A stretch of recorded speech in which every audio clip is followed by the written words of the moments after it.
Good morning na naman mga guys. Welcome back sa aking vlog. So ngayon nga mga guys, ako ay naka-ready na, nakabihis na ako.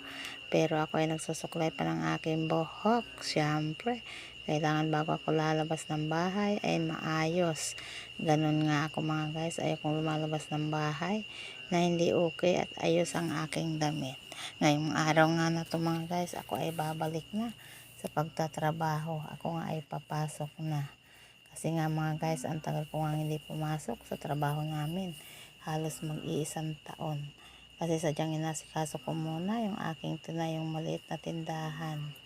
Ayan, di post na nga ako. Tinitingnan ko nga kung okay nga ba yung aking suot. Ewan ko nga ba, hindi ako mapakali.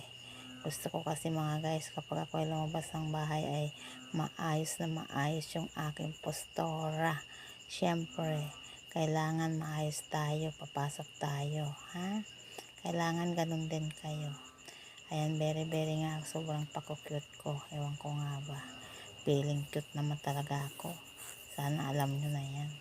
So, ayun nga mga guys, tumungo muna ako dito sa kusina at titingnan ko nga yung binta namin. Kung ilan nga ba ito bago ako aalis kasi papartihin ko pa nga ito mga guys. Ayan, parayaw pa nga ako. Pinaypay ko na nga sa aking sarili. Bagaman maliit lang yung binta namin, ang mahalaga mayroon. Maliit man o malaki ang ating binta mga guys, kailangan malaki pa rin tayo. Matuwa na rin tayo at magpa-thank you na rin tayo kay God, diba? So, ayun nga mga guys, ako ay ready na. Tinitingnan ko nga mga guys yung aking mga dadalhin kung okay na ba. Baka mamaya may maiwan pa ako. Ayan. Dadala ko nga ang konting pera ko at mamaya dadaan ako ng bayan pag medyo mga kami makauwi. So yun guys, ayan, ready na ako. Maya go na ako mga guys.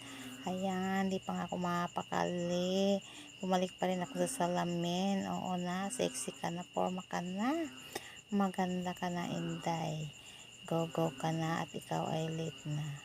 So, yun nga guys, naready ko nga itong payong kasi nakikita ko nga yung panahon ay sadyang napakakulimlim. Baka mamaya ay umulan. Nako po. Abutan tayo ng ulan. Mababasa ako. Ayoko na nga mababa. Nako. Ano ba naman ito mga... Nabubulol talaga ako sa aking pag-voice over. Just good time. Pasensya nyo na mga guys yung aking pag-voice over kasi sadyang ako ay napipiyok, ganon. So, yun nga mga guys, ready na ako, go na ako, papunta sa aking trabaho. Okay mga guys, ako magpapaalam na. Thank you for watching.